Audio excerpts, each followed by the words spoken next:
cuando leí este salmo, automáticamente recordaba algo que tiene que ver en parte con el arte, en parte con una frase que se decía en Roma, en aquellos momentos, en la antigua Roma.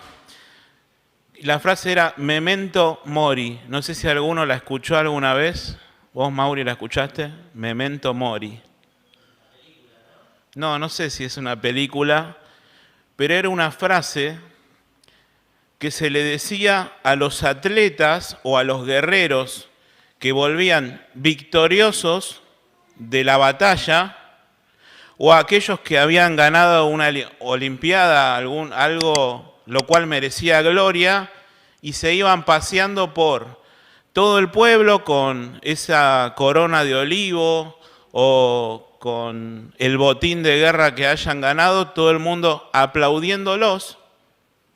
Y dicen que ponían a una persona detrás de él, mientras todo el mundo lo aplaudía, diciéndole constantemente esta frase, memento mori, que significa recuerda que vas a morir. Está bueno, ¿no? Y era con el objetivo de que esa persona no se crea más de lo que es, de que es un simple mortal, de que pudo tener logros en la vida, pero que algún momento va a morir. Y lo vemos también en algunas obras de arte, por ejemplo, en algún escritorio, y ves una calavera apoyada en el escritorio, ¿no? Significa que uno está trabajando o en la vida diaria y ve que en algún momento podés ser un empresario exitoso, podés tener bienes en este mundo, podés haber logrado algo, ganado algo, o creerte superior, pero en algún momento vas a morir. Y es de los que nos habla este salmo, el Salmo 90. En este caso está escrito por Moisés. Sabemos que muchos están escritos por David. Hemos considerado hace poco tiempo el Salmo 84 de los hijos de Coré. También está Asaf. Pero en este caso lo escribe Moisés. Y vamos a leerlo de corrido. Y dice así, Salmo 90. Señor, tú nos has sido refugio de generación en generación. Antes que naciesen los montes y formases la tierra y el mundo, desde el siglo y hasta el siglo, tú eres Dios. Vuelves al hombre hasta ser quebrantado y dices, convertíos, hijos de los hombres, porque 1000 años delante de tus ojos son como el día de ayer que pasó y como una de las vigilias de la noche. Los arrebatas como con torrentes de aguas, son como sueño, como la hierba que crece en la mañana florece y crece y a la tarde es cortada y se seca, porque con tu furor somos consumidos. Recordemos que está orando Moisés, y con tu ira somos turbados. Pusiste nuestras maldades delante de ti, nuestros yerros a la luz de tu rostro, porque todos nuestros días declinan a causa de tu ira. Acabamos nuestros años como un pensamiento. Los días de nuestra edad son 70 años, y si en los más robustos son 80 años. Con todo, su fortaleza es molestia y trabajo, porque pronto pasan y volamos. ¿Quién conoce el poder de tu ira? Y tu indignación según que debe ser temido. Enséñanos de tal modo a contar nuestros días que traigamos al corazón sabiduría. Vuélvete, oh Jehová, ¿hasta cuándo? Y aplácate para con tus siervos. De mañana sácianos de tu misericordia. Y cantaremos y nos alegraremos todos nuestros días. Alégranos conforme a los días que nos afligiste y los años en que vimos el mal. Aparezca en tus siervos tu obra y tu gloria sobre sus hijos. Sea la luz de Jehová nuestro Dios sobre nosotros. y la obra de nuestras manos confirma sobre nosotros. Sí, la obra de nuestras manos confirma.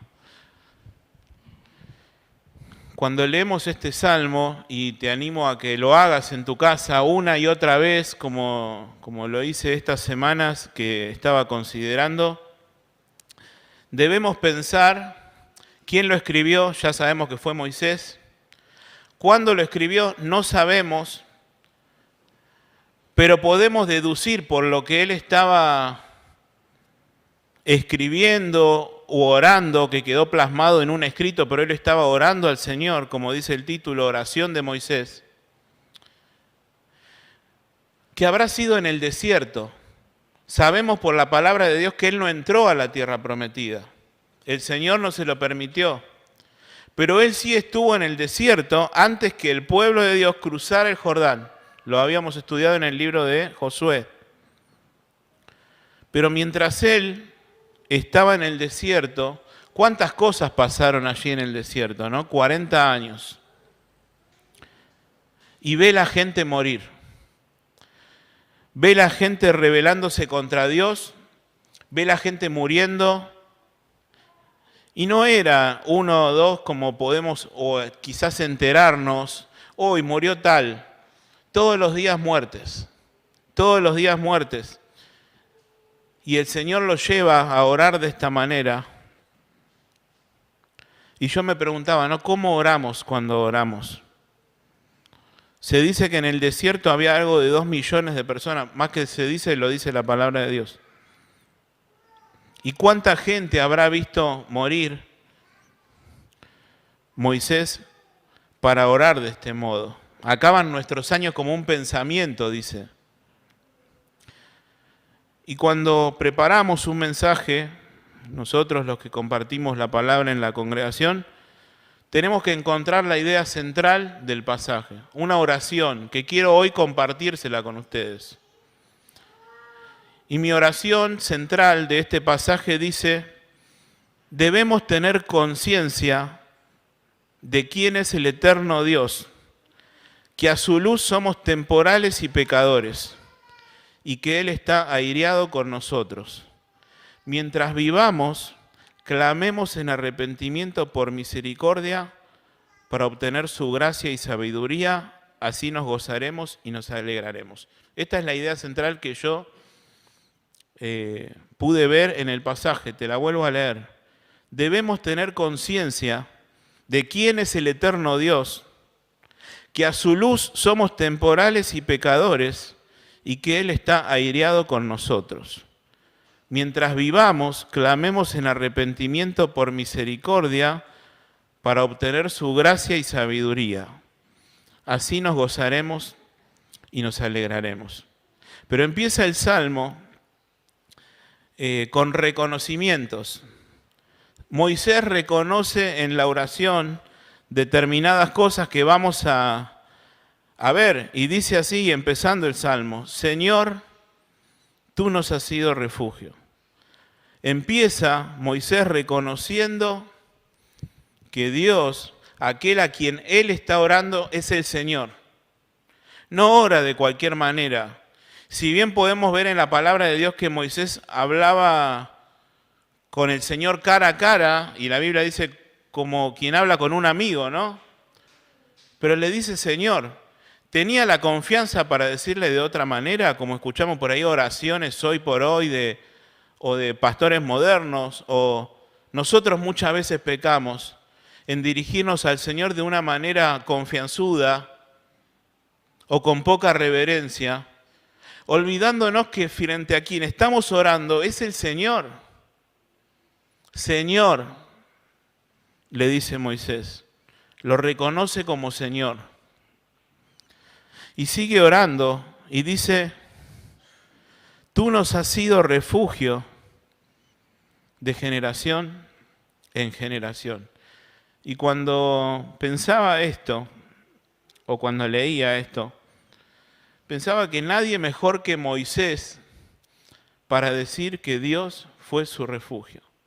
Fue refugio para él desde que él nació, de que lo pusieron a la orilla de un río y podía perder la vida, y el Señor fue refugio para él.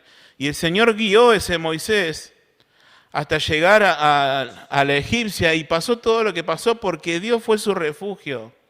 Y fue refugio de Abraham, y lo vemos en la historia del Génesis, que entendemos que Moisés escribió esto. ¿Quién como Moisés para decir que el Señor fue refugio de generación en generación? Fue refugio de Abraham, fue refugio de Isaac. Sabemos que la palabra de Dios nos dice que Abraham salió sin saber a dónde iba, y el Señor fue refugio para él. Fue refugio para su hijo Isaac, fue refugio para su hijo Jacob. Y pensaba que ha sido refugio para cada uno de nosotros. ¿Quién no puede decir en esta hora que Dios no fue su refugio?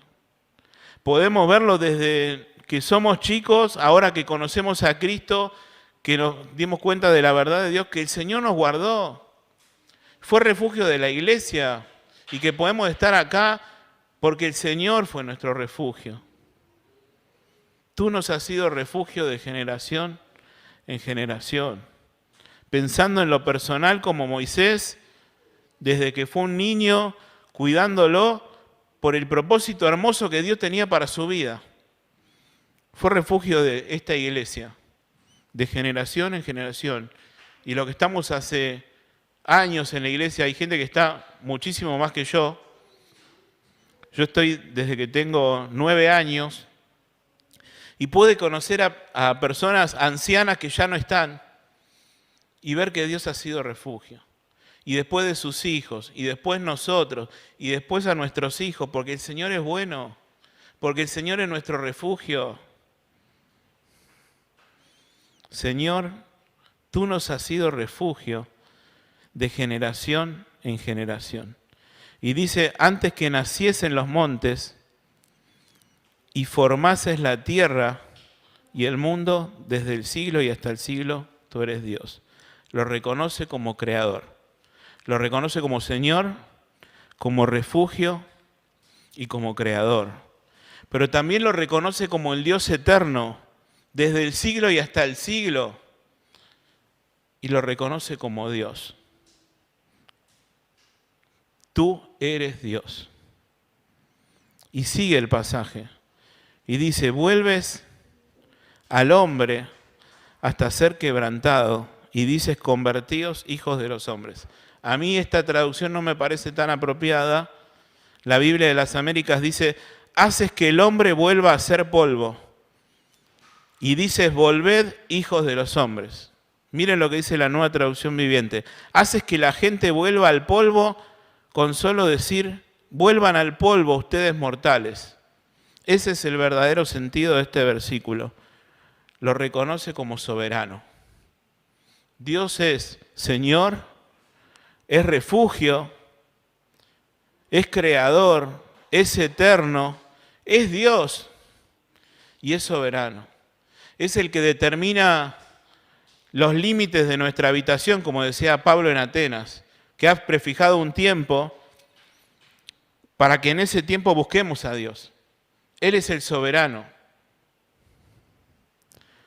Y cuando veía todo esto que Moisés reconocía, me llevó a pensar cuando le dijeron al Señor, Señor, enséñanos a orar. Y Él enseñó el Padre Nuestro. Y tiene cierta similitud, porque comienza de la misma manera, reconociendo a Dios como lo que Él es. Padre nuestro que estás en los cielos, santificado sea tu nombre. Reconoce a Dios como Padre, como Señor, como Santo, como por encima de todos nosotros. Oramos de esa manera. Oramos reconociendo quién es Dios.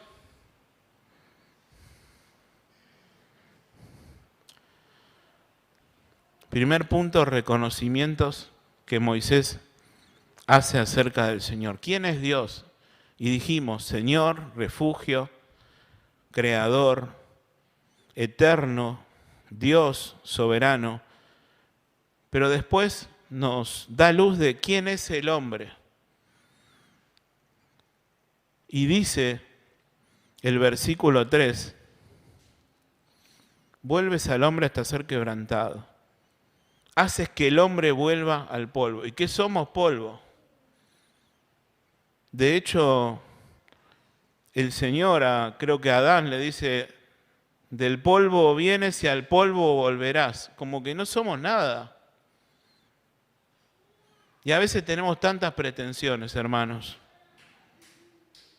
Somos polvo.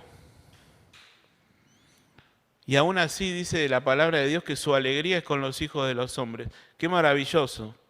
Reconociendo quién es Dios, nos damos cuenta que no somos nada, que somos polvo. ¿Qué más? Que la vida del hombre es breve. Así como debemos tener, anoté yo, una perspectiva correcta de quién es Dios, debemos tener una mirada correcta de quién somos nosotros. Al saber y al darnos cuenta de lo que es Dios, el Señor, el refugio, el Creador, el soberano, nos damos cuenta que no somos nada de eso, que somos todo lo contrario, que somos polvo, que del polvo venimos y al polvo vamos. Moisés se daba cuenta porque veía morir gente todos los días, todo el tiempo. La vida del hombre es breve. Y de manera poética, por ejemplo, en el versículo 5 nos dice, acabamos nuestros años como un pensamiento. Somos pecadores, anoté yo. Y en ese breve tiempo que vivimos somos contrarios a Dios. Y Dios está airado. No aireado de aire. Airado. Tiene ira. Y miren lo que dice el versículo 7. Porque con tu furor somos consumidos. Wow. ¿Has visto a Dios de esta manera? Y con tu ira somos turbados. Lo está escribiendo Moisés. No está diciendo, la gente del mundo es consumida con su furor. La gente del mundo está siendo turbada por la ira de Dios. No. Somos consumidos con tu furor. Y con tu ira somos turbados. Versículo 9. Porque todos nuestros días declinan a causa de tu ira. Acabamos nuestros años como un pensamiento. Versículo 11. ¿Quién conoce el poder de tu ira? Constantemente lo está diciendo. Reconoce quién es Dios, reconoce quiénes somos nosotros y declara que Dios está airado. ¿Quién conoce el poder de tu ira? Imagínense a Moisés en el desierto viendo ese escenario atroz de la ira de Dios. Que dijo, ninguno va a entrar en mi reposo. Ninguno. Este pueblo rebelde y contradictor. ¿Quién conoce el poder de tu ira y tu indignación? Dios está indignado, dice Moisés. Predicamos de esto. Y tu indignación, según que debe ser temido. Versículo 13. Vuélvete, oh Jehová, ¿hasta cuándo? Y aplácate. Necesitamos que aplaques tu ira, Señor. Pero hay algo que produce su ira. El versículo 8 que lo salteamos, pero lo vamos a leer ahora. Pusiste nuestras maldades delante de ti, nuestros yerros a la luz de tu rostro. ¿Qué es lo que produce la ira de Dios? Nuestras maldades. No las maldades también de la gente que no conoce a Dios, por supuesto que sí. Nuestras maldades. Las maldades que hiciste hoy, nuestros yerros a la luz de tu rostro. Miren lo que dice este mismo versículo en la Nueva Traducción Viviente. Despliegas nuestros pecados delante de ti, nuestros pecados secretos y los ves todos. Cuando leía esta traducción pensaba que Dios me sentaba al lado en un sillón, una tele gigante y me mostraba todos mis pecados. Qué vergüenza, ¿no? Moisés está orando eso. Despliegas nuestros pecados delante de ti.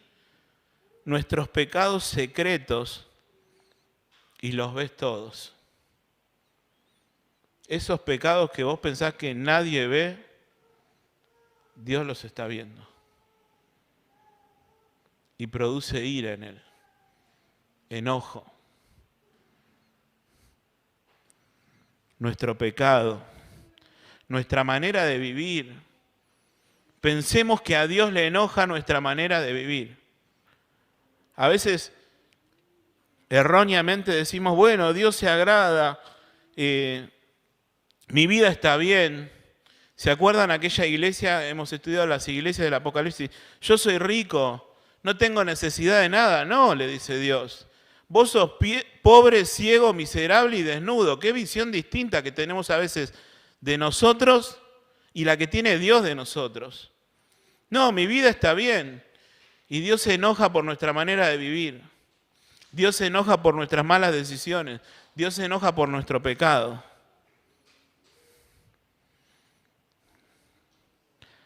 Éxodo 14:11. No lo busquen.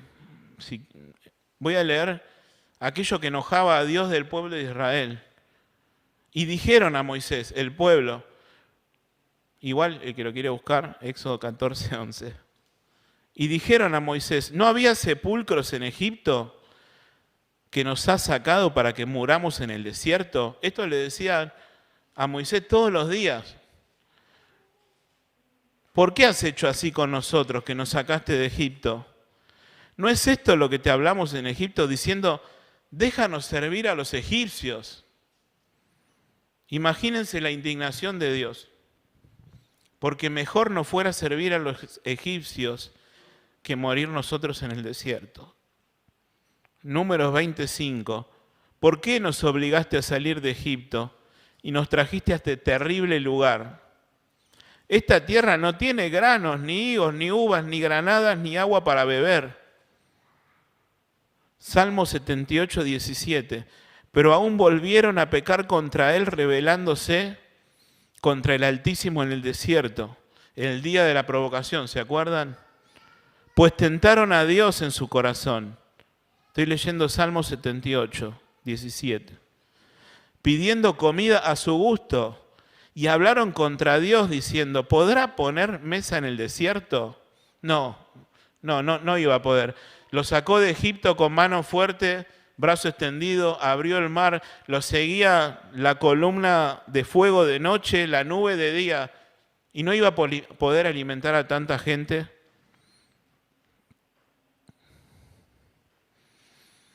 Éxodo 17, 17, hay muchos pasajes de esto. Toda la congregación de los hijos de Israel partió del desierto de Sin por sus jornadas y acamparon, y no había agua para que el pueblo bebiese. Y altercó el pueblo con Moisés, y dijeron, danos agua para que bebamos. Y Moisés le dijo, ¿por qué altercáis conmigo? ¿Por qué tentáis a Jehová?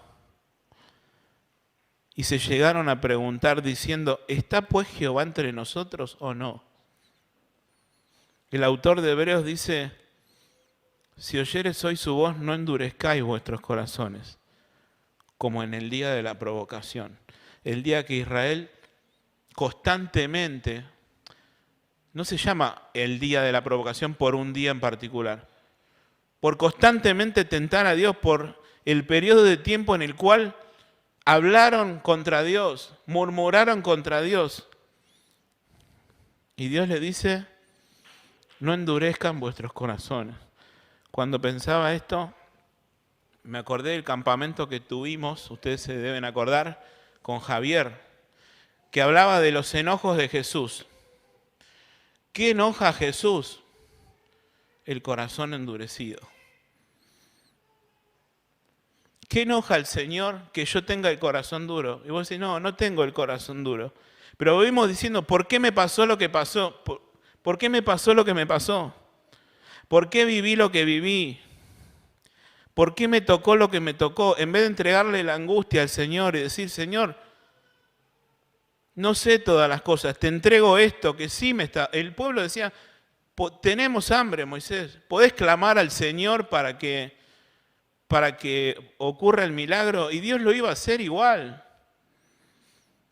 pero buscamos quejarnos, buscamos vivir disconformes y Dios se enoja.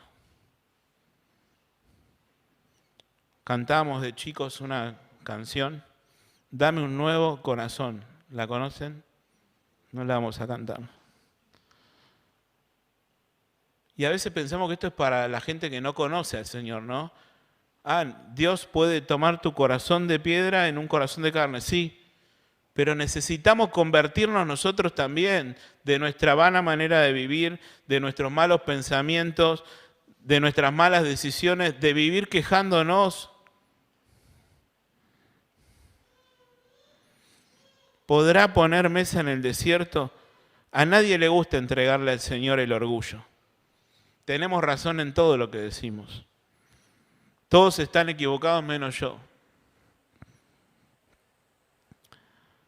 Y te hago una pregunta. ¿Qué estás haciendo que enoja a Dios? Pensalo. Yo lo tuve que pensar para mí. Porque Dios está airado. ¿Qué estás haciendo que enoja a Dios? Es una evaluación. ¿Cómo estás viviendo ante Dios? Debo evaluar mi vida a la luz de quién es Dios y su santidad, anoté yo.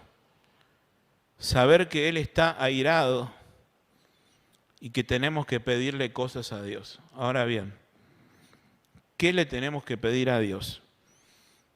Este salmo nos lo enseña, versículo 12. Primer pedido. Primero reconocimientos, ahora pedidos. ¿Cuál es el primer pedido? Enséñanos de tal modo a contar nuestros días que traigamos al corazón sabiduría. Y yo anoté acá, hay un sentido de urgencia, porque Moisés viene recalcando constantemente que no tenemos tiempo. Que sí, Dios, para Él 1000 años son como un día, ¿no? Pero que nosotros no, que acabamos nuestros años como un pensamiento. Y en ese tiempo tenemos que vivir de modo tal que Dios se agrade.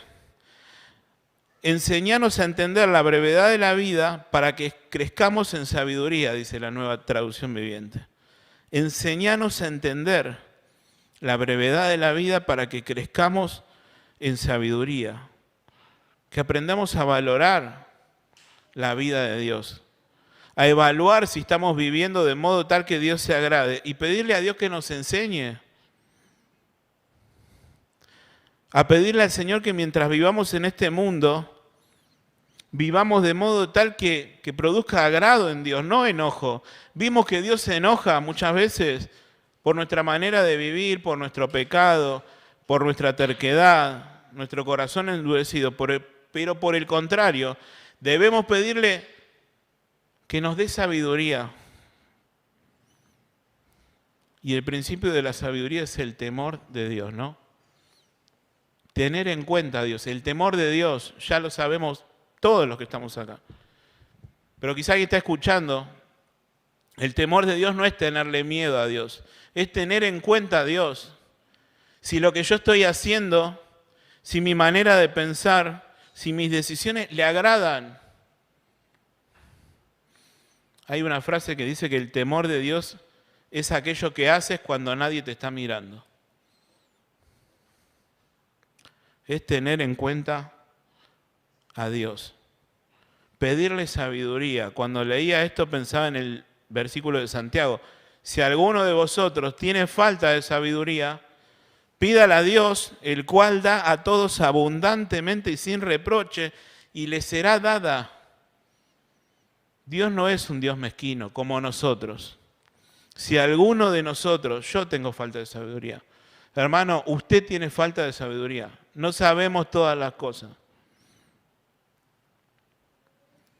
Si alguno de vosotros tiene falta de sabiduría, pídala a Dios, el cual da abundantemente y sin reproche. Esta oración de Moisés nos lleva a cómo orar ante la vida. ¿Qué tengo que pedir? Y muchas veces pedimos, ¿no? Y hasta le damos la solución a Dios en las oraciones. Y decimos, Señor, te pido por este problema y que ocurra esto y que después ocurra lo otro y que se solucione de tal manera. No. Dios hace lo que Él quiere. ¿Cómo tengo que pedir? ¿Cómo estoy orando? Enséñanos a contar nuestros días. Segundo pedido, versículo 13. Vuélvete, oh Jehová. ¿Hasta cuándo? Y aplácate para con tus siervos. Le pide a Dios que se vuelva. Le pide a Dios gracia, aplácate. Aplaca tu ira, Señor. Necesitamos tu gracia, necesitamos tu misericordia. El tiempo es corto. Necesitamos la gracia y la misericordia de Dios. Tercer pedido, versículo 14. De mañana sácianos de tu misericordia y cantaremos y nos alegraremos todos nuestros días. Pensaba en el versículo, dice, mejor es tu misericordia que la vida. Y cuando Jeremías dice, ¿no? Si no fuera por tu misericordia, seríamos consumidos. No solo merecían morir los que murieron en el desierto, todos merecían morir. Y nosotros también. Si no fuera por la misericordia de Dios, todos nosotros estaríamos muertos. Estaríamos en el infierno, condenados. Pero dice, de mañana, sácianos de tu misericordia y cantaremos y nos alegraremos todos nuestros días. Y yo anoté acá una frase, un poquito de su misericordia alcanza para alegrarnos todos nuestros días. Un poco, una gota de su misericordia alcanza para alegrarnos todos nuestros días.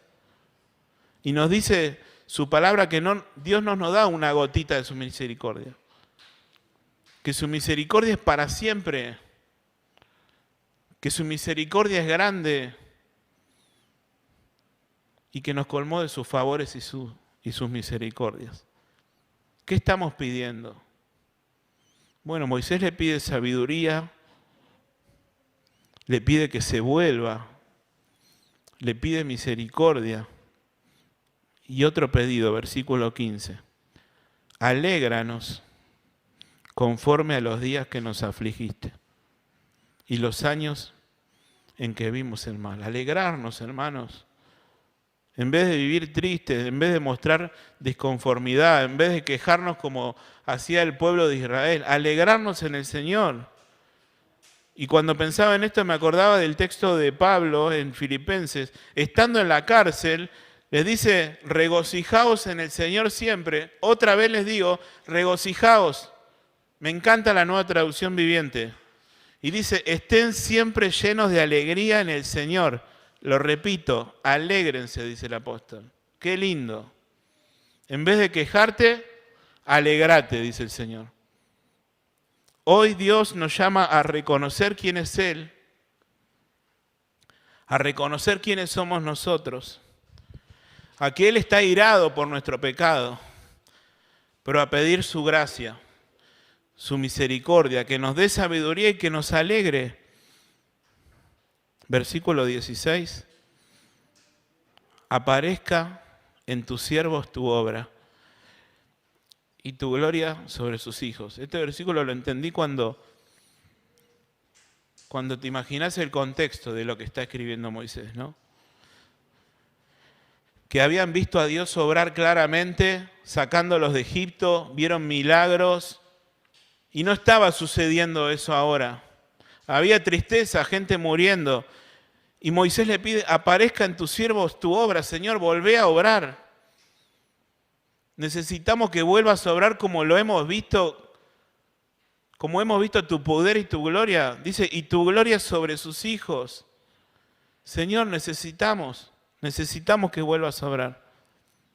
Y último versículo, sea la luz de Jehová nuestro Dios sobre nosotros. Cuando leía este versículo me acordaba de la bendición en el libro de los Números. Haga resplandecer su rostro sobre ti Que Dios nos bendiga. Eso quiere decir que sea la luz de Jehová nuestro Dios sobre nosotros. Que tengamos la bendición de Dios, hermanos. Y para tener la bendición de Dios tenemos que estar en un estado bendecible, si se quiere. De vivir una vida que agrade a Dios. No puedo pedirle que Dios me bendiga y yo trato mal a mi esposa. No puedo pedirle que Dios me bendiga si llego tarde al trabajo todos los días porque quiero. No. Sea la luz de Jehová nuestro Dios sobre nosotros. Y termina diciendo, y la obra de nuestras manos confirma sobre nosotros. ¿Sí? La obra de nuestras manos confirma. Pedirle al Señor que aquello que estamos haciendo para Él obtenga resultados. Que aquello por lo que estamos enseñando, juntándonos, el ministerio que teníamos de dar alimentos y compartir. Señor, te pedimos por esa gente para que pueda creer en el Evangelio, para que veamos tu mano obrar en medio de la iglesia. Aparezca en tus siervos tu obra, como lo hemos visto tantas veces. Que el Señor confirme que lo que estamos haciendo le agrada y que obtenga resultados, y esos resultados sean para glorificar su nombre. Amén. Que el Señor nos bendiga.